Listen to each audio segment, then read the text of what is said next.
Assalamualaikum warahmatullahi wabarakatuh.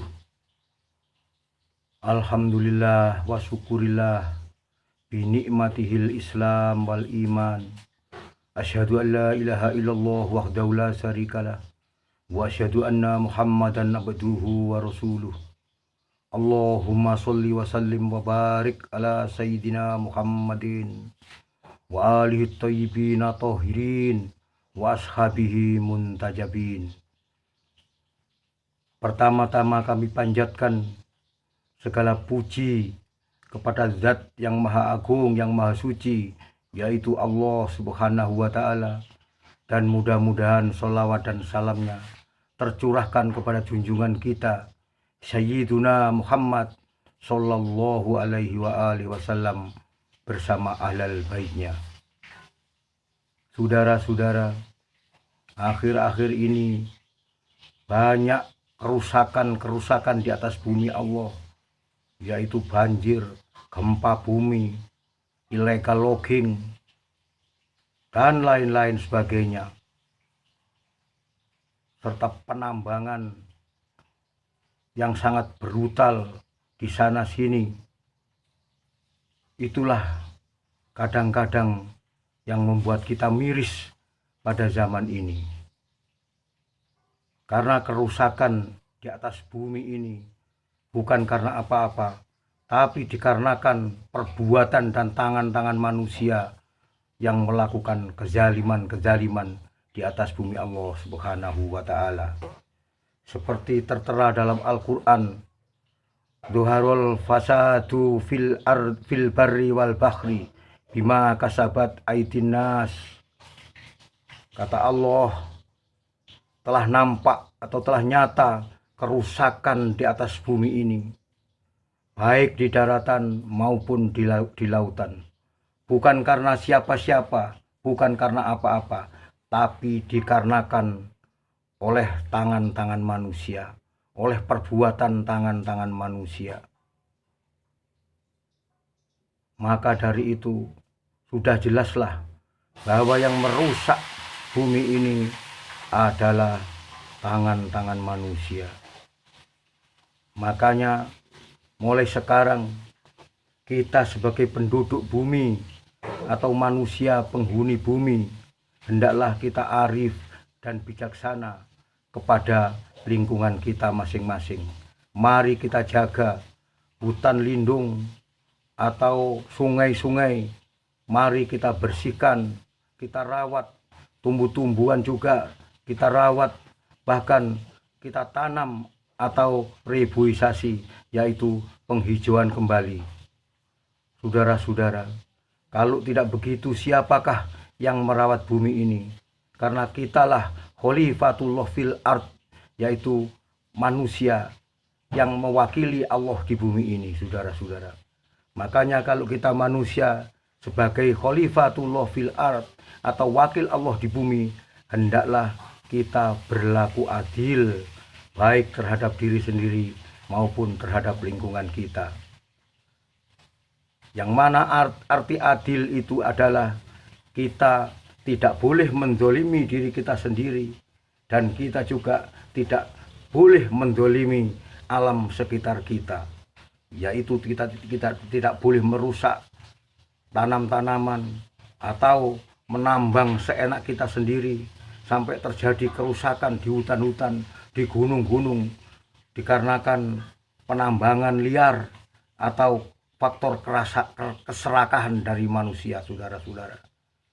Maka untuk itu kita diwajibkan untuk merawat lingkungan ini. Siapa lagi kalau bukan kita manusia? Kalau binatang kan tidak mungkin, saudara-saudara.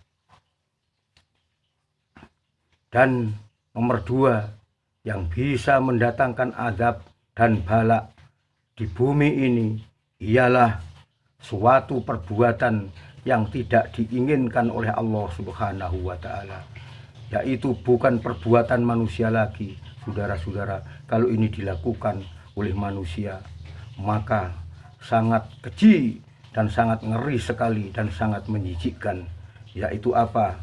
Yang tersurat dalam Al-Quran, wala taqrabuz zina innahu kana fahisatan wa sa'as sabila. Dan janganlah Anda mendekati zina. Sesungguhnya zina adalah suatu yang keji, yang menjijikkan. Wa sa'as sabila adalah jalan yang paling buruk atau perbuatan yang paling buruk di muka bumi ini. Karena berzina adalah bukan cara-cara manusia, bukan cara-cara lagi keturunan Bani Adam. Karena apa? Manusia kalau ingin mempunyai istri, itu ada syarat dalam akad nikah. Ada wali, ada saksi, ada ijab kabul, ada mahar. Dan saudara-saudara, ada walimatul urs, yang mana disaksikan banyak orang, yaitu sekitar masyarakat atau tetangga-tetangga sekitar kita. Makanya saudara-saudara, kalau kita jatuh dalam zina, berarti kita perlu dipertanyakan, kita ini manusia atau binatang, saudara-saudara. Makanya Allah ingin memuliakan manusia dengan aturan-aturannya. Kalau manusia sudah melanggar peraturan Allah Subhanahu wa Ta'ala, berarti manusia itu sudah menolak apa yang diperintahkan oleh Allah dan apa yang dilarang Allah oleh Allah. Maka dari itu, kalau kita sudah begitu, berarti kita jadi makhluk yang bangkang atau pembangkang atas perintah-perintah Allah. Dan makhluk yang paling jadi pembangkang pertama di surga tidak ada lain dan tidak bukan adalah iblis, saudara-saudara. Yang mana sebagian pendapat ulama, iblis adalah malaikat yang paling ganteng, yang paling cerdik, yang paling pinter, yang bernama Azazil. Ini pendapat sebagian daripada ulama. Dan Azazil itulah kata orang Jawa adalah jajil laknat. Makanya dalam kisah-kisah Wali Songo waktu mendalangkan wayang itu, kalau yang ngomong itu para dasamuka atau para rahwana, itu yang disebut bukan Tuhan lagi, tetapi yaitu jajil laknat atau iblis. Seperti kalau dalam bahasa pewayangan disebut gojlang gajleng jajil laknat gendru tetean nilulu banaspati. Nah, itulah sebutan pada waktu itu, yaitu dalam pewayangan adalah wayang-wayang yang tidak beriman kepada Allah Subhanahu wa Ta'ala. Tapi dia adalah wayang-wayang buto yang nyebutnya ora toto, atau wayang-wayang pengikut iblis, pengikut jajil laknat, saudara-saudara. Makanya kita semua, baik yang sudah tua atau generasi muda, mari kita jaga, yaitu perbuatan yang terlarang dari Allah Subhanahu wa Ta'ala yang disebut zina. Makanya wala takrobuz zina. Jangankan melakukan, mendekati saja. Wala, dan jangan takrobu, mendekati. Apa itu az-zina? Yaitu zina. Karena apa? Innahu kana fahisatan wa sa'as sabila. Karena perbuatan zina adalah perbuatan yang sangat menjijikkan. Wa sa'as sabila, dan suatu jalan yang paling buruk atau perbuatan yang paling buruk di muka bumi ini. Dan zina itu ada dua macam. Satu, zina ghairu muhson, dan dua, zina muhson, saudara-saudara. Ghairu muhson adalah suatu perzinahan farji yang dilakukan oleh laki-laki yang belum kawin atau masih lajang, dan juga perempuan yang belum kawin atau masih lajang, saudara-saudara. Dan ini hukumannya adalah harus dijilid 100 kali jilitan dengan jilitan yang kuat. Setelah itu diasingkan atau diusir dari kampungnya untuk pergi ke gunung-gunung atau jarak 100 km dari kampungnya. Ini pendapat sebagian daripada mazhab-mazhab yang ada di dunia ini, saudara-saudara. Nah, inilah hukuman zina ghairu muhson. Untuk zina muhson, saudara-saudara, hukumannya adalah hukuman rojam, yaitu dirajam kata orang Indonesia. Ya, zina muhson adalah perzinahan yang dilakukan oleh perempuan atau laki-laki yang sudah pernah menikah atau sudah punya suami atau istri bagi laki-laki. Lah inilah perbuatan zina muhson, inilah perbuatan yang dibenci oleh manusia dan dibenci oleh Allah Subhanahu wa taala. Karena saking besarnya dosa zina muhson ini, makanya hukuman rojam itu dilakukan dengan cara siapa yang melakukan perbuatan zina, baik laki-laki ataupun perempuan yang sudah menikah, maka dia disuruh tobat dulu.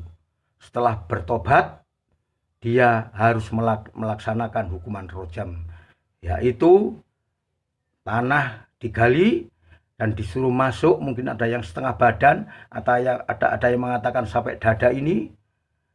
Setelah itu tanah diuruk, setelah tanah diuruk di pinggir jalan, banyak orang lewat, maka disediakan batu untuk satu persatu orang yang lewat itu untuk melemparinya sampai dia meninggal dunia atau mati, saudara-saudara.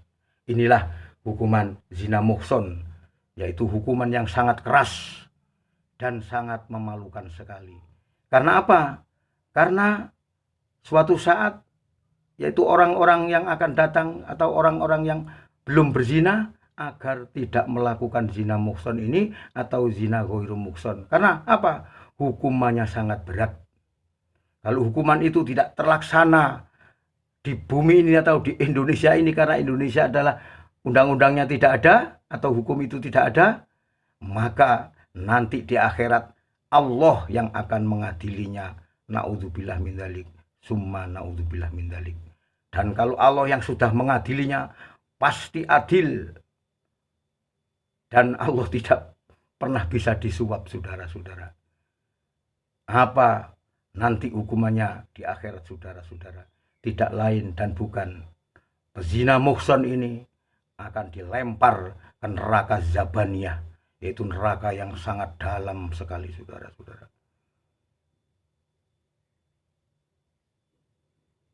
Dan sebelum dia dilemparkan neraka Zabaniyah, ke Zabaniyah, dia disuruh makan daging busuk dan sudah berbelatung. Karena apa? Waktu di dunia ada yang halal, yaitu suaminya atau istrinya bagi laki-laki, tapi dia masih mencari sesuatu yang haram, saudara-saudara. Makanya di akhirat dia akan makan, yaitu daging yang busuk, bernanah dan sudah berbelatung. Na'udzubillah min dzalik. Jangan sampai ada masyarakat sekitar kita atau semuanya kalau bisa, anak-anak cucu keturunan kami, jangan sampai ada yang melakukan zina ghairu muhson ataupun zina muhson. Karena apa? Azabnya ini sangat mengerikan, baik di dunia maupun di akhirat. Dan sangat memalukan waktu ada di dunia ini.